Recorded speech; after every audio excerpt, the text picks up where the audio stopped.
What's up, guys? David Land here, bringing you the next episode of Indianapolis 500 Evolution, the 1962 season, and it's the big one, the Indianapolis 500, the 46th running, I believe, and we are in the workshop because I'm going to make some upgrades to the old 1961 Epperle chassis, which didn't fare too well in its stock form in the first race of the 1962 season at Trenton. We struggled for some pace, although Indianapolis is a track that's much more suited to this car, as I was the pole sitter by I think about 3 miles per hour in the 1961 Indianapolis 500. So I feel like there's not too much we need to do to this car, but there is one area of improvement that I feel we can make.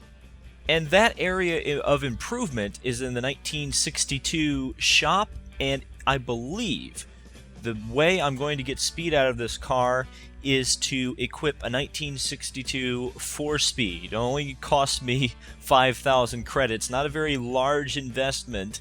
As you can see, front engine mounted gearbox increases acceleration and top speed. Now, that's the important thing, because my Epperle currently hits the rev limiter at the end of the very long straights at Indianapolis. This will hopefully alleviate that problem, add some top speed, and also add some lap speed. Hopefully this will allow us to get near that 150 mile an hour range, which I feel is going to be the pace of the leaders. So as long as we can stay up with the leaders, it's a very long race, of course, 50 laps, well over 100 miles, I think like 120 miles or whatever. A very, very long race, so it's going to be an endurance test, so it's going to be key to stay up with the leaders, qualify very well, and also stay up with the leaders throughout the first half of the race so we can race in the second half. So let's buy this, a 1962 4-speed. Now you may be wondering, oh, well, look at that, I got an achievement.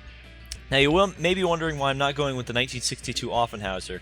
Well, my goal with this series is to provide, first of all, entertainment. That's the important thing, but also kind of a realistic look at the races. And if I just buy all the really expensive stuff and mollywop the field at every race, that's not a very interesting series. So in the effort to make it interesting, we're not going to go with a 1962 Offenhauser engine, which would add about 25 horsepower for this, because I feel like if I do that, it'll be overkill, and we don't need to make it uninteresting. So let's head to the Indianapolis Motor Speedway to start qualifying for the 1962 Indianapolis 500. 4 laps, 10 miles. You have to be super fast and consistent to make the grade at Indianapolis. A great speed from car number 89. So as you heard Bob Jenkins, we are off and qualifying here at the 15. Indianapolis Motor Speedway. As you can see, the speeds right now is in the 147 mile an hour range, with Bobby Marshman on the pole, Russo. So as you can see, as we go down the list here, this is going to be a very interesting qualifying session. I'm not sure. This is going to be the first time I've run with the car in upgraded spec, so I'm not sure what to expect. Car number 85 has waved off his run. Obviously, we've got, what, 40 entrants? Wow, only 40 entrants. In fact, 1961 had more entrants. I think that was around 50. Car number 26 has waved off See a lot of passes and waves. They haven't had a crash yet. Car number so a safe month of May so far. Christie gets in the show. Marshman's still sitting on the pole in an Epperle, which is the same chassis as mine. Of course, this is and McCluskey. Oh, we had some trouble between myself and McCluskey at Trenton, first race of the season. Car number 45 has waved off his We're about to go out here. Ready, waiting for Cadman to get in the show. Eb Rose. A great speed from car number 145, 86. And then Don Branson's going to go out here. Car number 14. Oh, he crashed. So our good old buddy Don Branson did not make it out too hot today, and we are going to go next. As you can see, big entry list, and we're next. So I'm nervous. Let's get qualified here for the 46th Indianapolis 500. It's the average speed over all of the qualification laps that decide your grid position. Pulling out just one fast lap won't cut it. So as you heard Bob Jenkins there, I just had to turn off the racing line. You may have noticed a bit of a fade or whatever however I chose to transition that. But here we go, our 1962 transmission. That's not how you shift up. You'll have to excuse me, I've been playing IndyCar 2005 and I went for the shift up button in that, and then I realized I'm not driving that car anymore. That is going to be a bit of an issue. A little bit of a worry, I should say, not so much an issue, that I may start remembering how to do IndyCar 2005, because I've been running some races in that game, and as you've seen them on this channel, so I got to remember that I'm in a much heavier, much slower car, and obviously the control scheme is a little bit different in this game from IndyCar 2005. So here we go down the straightaway. I've already got more top speed, well over 160 into the 170 mile-an-hour range. Lift off into turn number 1. I take it kind of easy here on the warm-up lap. I don't need to completely set the world on fire here. Seems like 147 is going to do it, and I was able to run that before I upgraded the gearbox. So we're just going to have to see. It seems like there's better top speed, but off the corners I do feel a bit of a lack of, I guess, torque. I guess that's what it would be. Just doesn't feel like it's able to accelerate off the corners quite as fast as it did with the 1961 gearbox. That may be because I've got an underpowered engine in it. I've still got the 1961 engine in it. We're just going to have to see. I'm not feeling too confident. The laps are going to be fast laps around here, right around the minute range. And we're right there, 149, okay. So it's an improvement. It's an improvement to what I was running. I did a test session with the complete 1961 equipment, and that was not very good because I slid the tires. I was doing 147s. So 149 is good enough for me. It may take the pole, and I still don't feel like I'm getting the maximum out of the car right now. It almost feels like with this extra speed in the straightaways, I'm just kind of letting the car get through or just helping the car through the turn, and then really just making up all my time on the straightaways. You can see, run right down the apron, a little bit of sliding there. This is a bad lap. I may have to wave this run off. I don't know what the speed is going to be. Not driving nearly smooth enough to really maybe justify this. We're going to see on lap 2 what this is, because lap 1 is going to be bad, I would imagine. Watch it be a 150. No, we're in the 61 and 148. Yeah, slower than the warm-up, and I was still in the rev limiter into turn number 1. This is much smoother through there. Into turn 2. It's like I kind of wish I would have had lap 1 and the warm-up lap switched a bit, but oh well. We're just gonna have to deal with it. As long as I can put these 4 laps together, it's that's what's going to be important here. Not so much, you know, setting the world on fire. I think I said that the last time I did a qualifying video. Yeah, that was a little bit slidey through turn number 3. It continues to slide through turn number 4. It looks like 3 and 4 are a little bit more difficult for this car to handle. Or maybe I was just overdriving it. That's a possibility. Second lap coming up. What are we going to do? 149. That was the fastest lap I've done, almost in the 150 mile-an-hour range, which I believe would be a track record. So I could get a 1-lap track record here. I don't remember exactly what the 4-lap track record was in 1962. I don't know what the average is. The average is probably right now about 148.5, I would imagine. Maybe a high 148. Down the back straightaway. Turn 3. Just got a little bit of the rev limiter there. Try not to get on the gas too early. I think that's where I'm kind of killing myself a little bit. I almost did it there. Almost hitting that grate there. And off the corner. You may notice from the change from 1961 to 1962, no more bricks on the main straightaway. I'm going to guess Bob Jenkins will mention that It's the in the final intro. lap.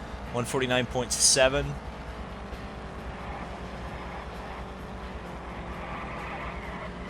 You may have heard me go silent there because I really drove it in deep to turn number 1.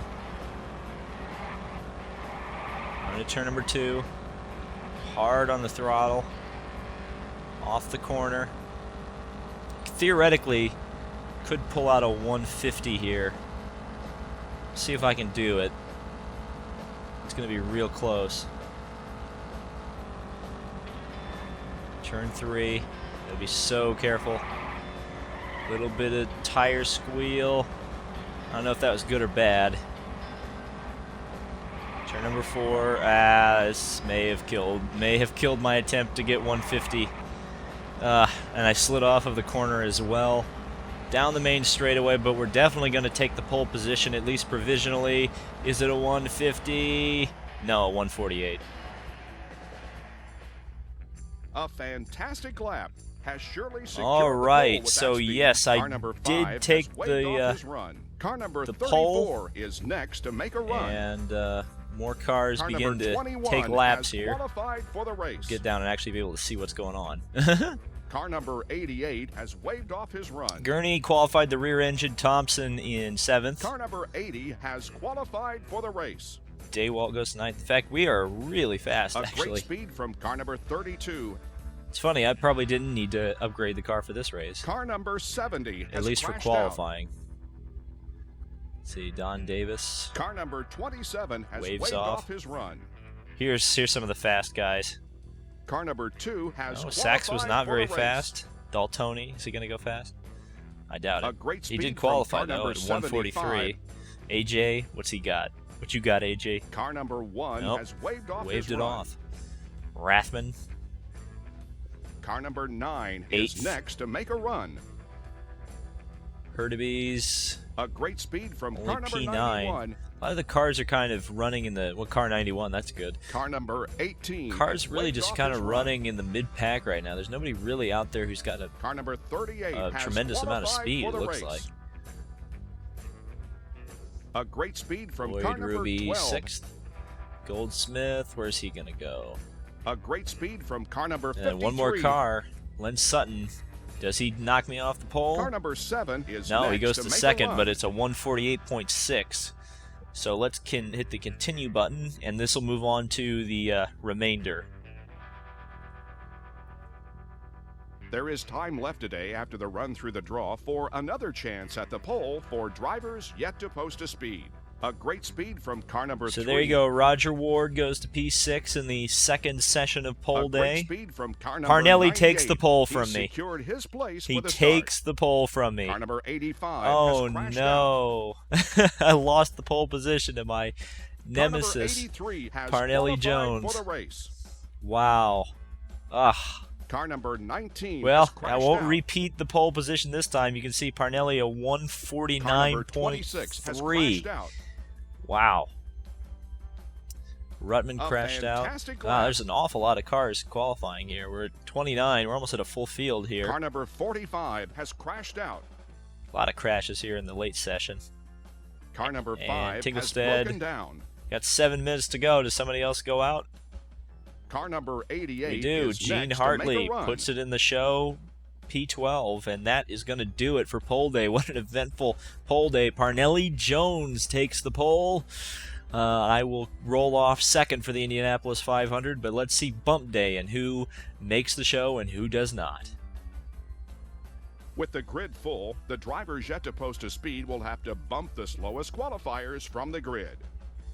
So Anglis, let's see if he can put the car in the show. No, he crashed. I think AJ hasn't even qualified yet, if I'm not mistaken. Bud Tinglestad, is he going to go into the show here? Is he going to make the race? 147, yeah, that's easily going to qualify, I would say. The speeds down here at the bottom that you see, the 143s, the 144s, those are the ones that are a bit iffy at the moment. Hulse goes to a 145, that should be safe. He'll qualify in 32nd provisionally. Don Branson, a lot of big names. In fact, I don't think AJ Foyt's qualified either. Oh, Branson, mechanical failure. He's got one more attempt to go. Only 3 attempts here at Indianapolis. So if you do screw up twice, you've only got 1 to go. Grimm, does he make it? Yes, he does at a 146. Waiting. And now we get AJ, and he should be the first car to bump others out of the field at a 147.4. So he will bump Mills out of the, or Alto out of the field. Now Mills is on the bubble. Jack Turner knocks him out of the field. Should anyway. That's a 145. Troy Ruttman, he should make the show, knocking Daltoni out, I would imagine. Yep, 146. Goldsmith is now on the bubble, I believe. And Don Davis, this will be interesting. Waved it off. Waved his attempt off. Goldsmith safe for the moment. Don Branson, is he going to make it? Yes, he does at a 145.4. So, Anglus trying to bump his way in. Bump Goldsmith out, I should say. Nope, crash. John Power. Well, that's the first time we've seen that driver. Is he going to make it? Nope.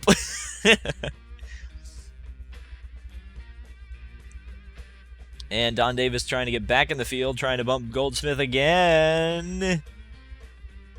And he does it. Just barely. Just barely. Now it's going to be Ian Cadman on the bubble, but he is going to make the show. Slowest car, Ian Cadman.